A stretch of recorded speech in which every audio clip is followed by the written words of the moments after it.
Have you ever been somewhere that has just felt negative? Maybe it's a place that seems perfectly normal, but you just get a bad feeling when you're there. Something you just can't put your finger on. Maybe it's that scary movie you watched last night, or maybe it's a local legend that you heard about someplace. And sure, that could be the case. But there are some places that have a history so gruesome, so heinous, it's almost evil. Places like this exist, real-life horror movies, places where the legends are true. And one such place sits in a town about a half an hour outside of Boston, a town with a bloody past and a landmark that is truly haunting. It's been called the Witch's Castle and the Hell House on the Hill. I'm talking about Danvers State Hospital in Danvers, Massachusetts. While a majority of the property has been turned into apartment buildings, many remnants of this infamous insane asylum still remain. Join us as we explore the property of one of the most famous mental asylums that ever existed and show you what is left of Danvers State Hospital, right now on Spooky Spaces.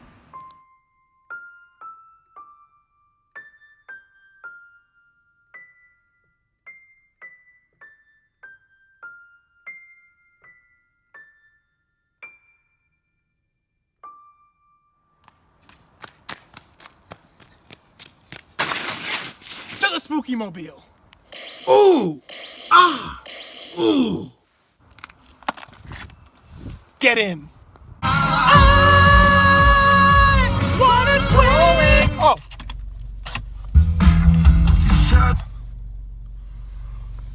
We're now driving through beautiful Danvers, Massachusetts. Now, what a lot of people don't know is that Danvers actually used to be called Salem Village. It was changed to Danvers in 1757. And for those of you who've read The Crucible once or twice, know that Salem, Mass. Was not the place to be if you were a little on the stranger side. In 1692, you'd probably be hanged if you were caught dancing, which may or may not be a little harsh. Well, some of the people who were accused of being witches actually lived in current-day Danvers, most notably Rebecca Nurse, whose house still stands today. The hill that Danvers State sat on was actually the hill that Judge John Hathorne once lived on, and it's still called Hathorne Hill today. Hathorne single-handedly sentenced 20 supposed witches to death during the trials, so even before Danvers State was built, the ground was already tainted with evil. I really need to take a piss. I think this is a school. Well, I think it's a good place to take a piss. Whatever.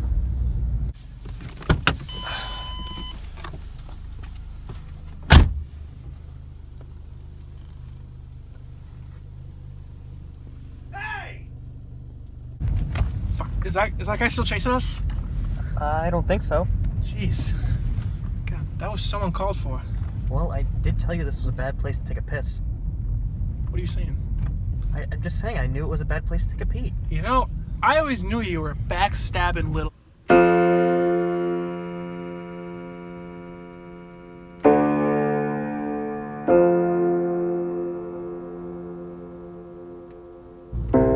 Welcome to 1101 Kirkbride Drive, Danvers State Hospital.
Opening in 1878, Danvers State Hospital was a state-of-the-art facility meant to be a place where mentally ill citizens could live and seek treatment. Danvers was built as a steeple of humane treatment for the mentally ill, and for a while, it was just that.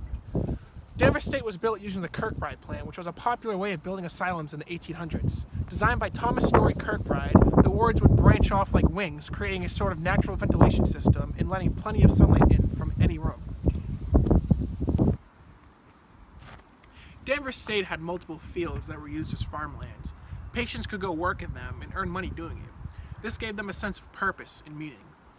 But starting in the 1930s, Danvers State began taking on more patients than the hospital could hold. At its height, Danvers held 2,600 patients, but was only built to hold 500. Eventually, the hospital got so overcrowded that there weren't enough staff to take care of the patients adequately.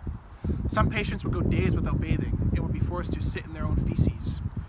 Others would constantly have violent outbursts, and escape attempts came often.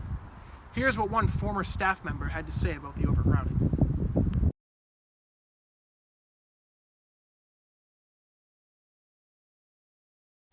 The hospital for the last several years has received nearly 1,000 new admissions per annum, which is altogether too large a load considering space, personnel, and the close attention that the newly admitted patient requires. We are constantly looking forward to the improvement and recovery of the newly admitted patient by means of all modern methods of treatments, but overcrowding makes that very difficult indeed. As time went on, advances in medical science brought alternative methods of treatment. Hydrotherapy, electroshock therapy, and the worst of all, lobotomies. In the 1950s, a neurologist by the name of Walter Freeman arrived at Danvers and introduced a lobotomy, a procedure where you would stick an ice pick behind a patient's eye, tap it through the skull, and sever the prefrontal lobe from the rest of the brain. This would result in the patient becoming almost like a zombie, not being able to talk or really communicate. They were left to wander the halls in a state of confusion and despair. It was a permanent fix for the violent patients. If only these bricks could talk, they would tell horror stories.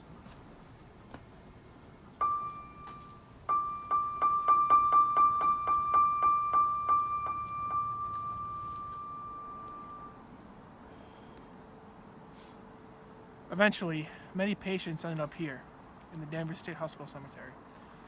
Some of these patients lived their entire lives in the hospital, admitted at a young age by their parents. Back in the 1800s and early 1900s, having a handicapped or mentally ill child was taboo and often very frowned upon. So parents would drop them off at a mental asylum and never speak of them again. When patients died, their graves were only marked with a number. Could you imagine only being remembered by a number? It's scary. It makes you happy that you live in more modern times.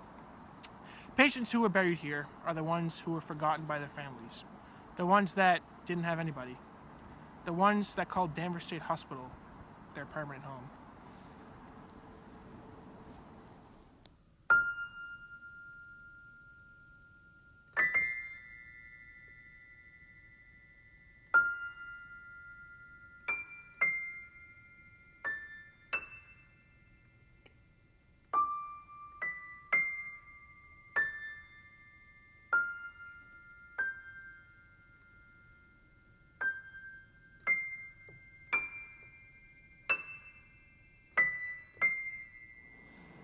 As you can see, a few graves like this one have flags next to them, signifying a veteran.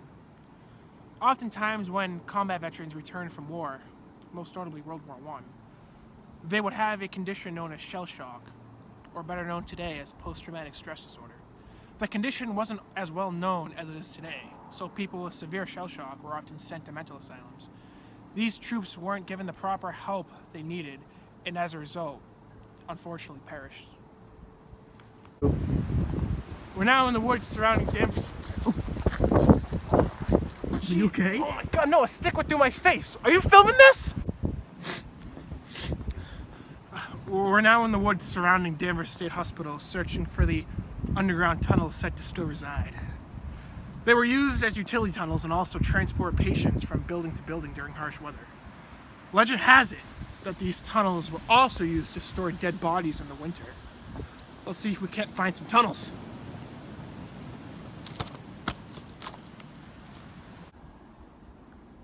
Hey, I think I found something. think it's a relic of the hospital of some sort. I think it's just a grill. Oh, maybe the patients had like a barbecue of some sort. No, man, I think it's just a grill.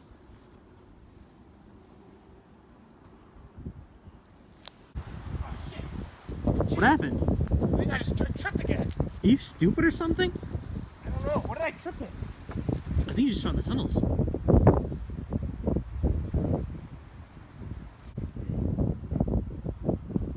Here's one of the tunnel systems that remains here on the property of Danvers State Hospital. There were around 10 buildings on the property that were connected by these tunnels.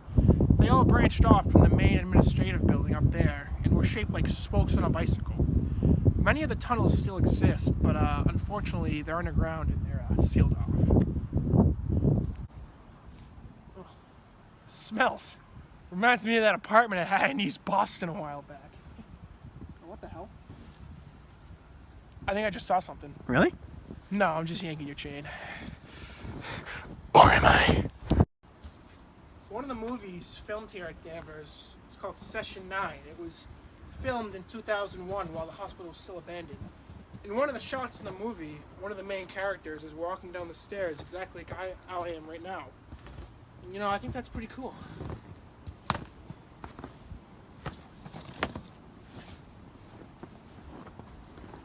Cut it! Danvers State was a completely self-sustainable complex. It was practically a town within a town.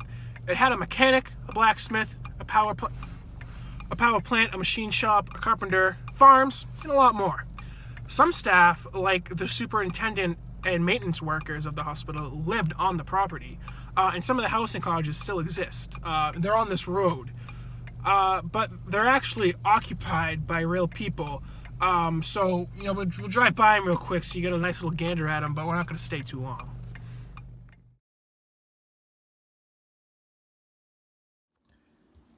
Okay, I drew a picture of one of the cottages since we couldn't get too close to it. That's a tree. This is the house. That's a bush. That's the sun, but I kind of thought it looked like a lion, so I drew a lion face on it. And that's the guy that looked pretty mad. He was giving us bad looks, and he came out into his yard. We drove away kind of fast after that. He was mad.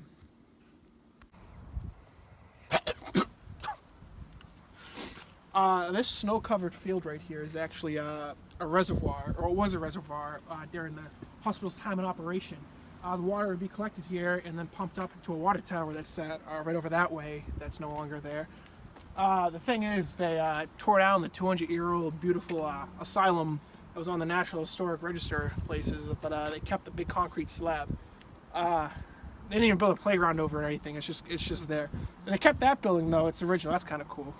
In the 1920s, during the tuberculosis outbreak, they actually built a male and female tuberculosis kind of like rehabilitation center.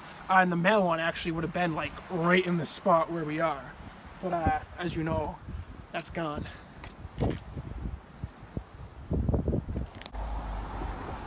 Oh, I stand corrected. They didn't build a fucking playground. They put some monkey bars in the middle of the woods right here. We better get out of here though, because a guy in an overcoat hanging by some monkey bars probably doesn't look too good, so let's go. Shit.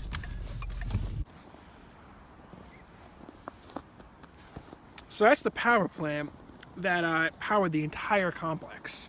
It's actually pretty far away from the rest of the hospital, because like the rest of the hospital is way up there. You can just see like a little piece of the peak of the tower.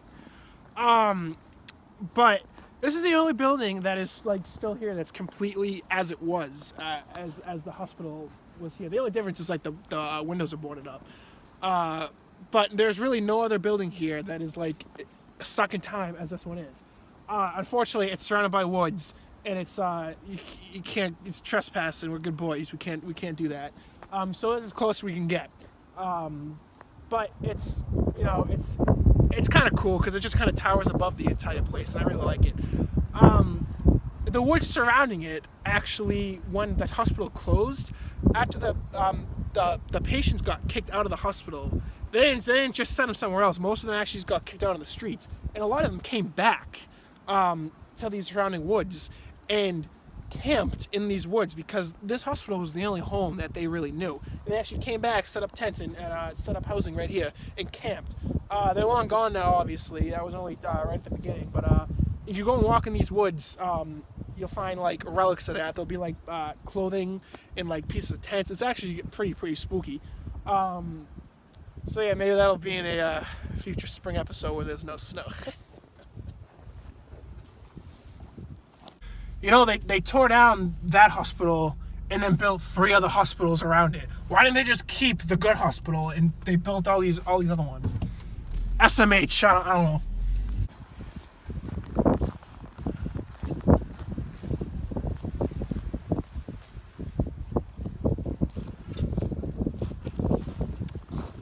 I don't think there will ever be another place like Danvers State Hospital. It was added to the National Register of Historic Places, but that didn't stop progress. A beautiful example of architecture and engineering was torn down without a second thought by a large corporation looking to make as much money as possible. And this is the result. A magnificent castle turned into crappy, overpriced apartments. I never got to see Danvers State before it was destroyed, but I wish I did. Even though some people protested, the asylum still fell. There isn't anything I could do, but I still think about it constantly. If anyone watching this was ever lucky enough to see Danvers State while it was still up, you don't know how lucky you are.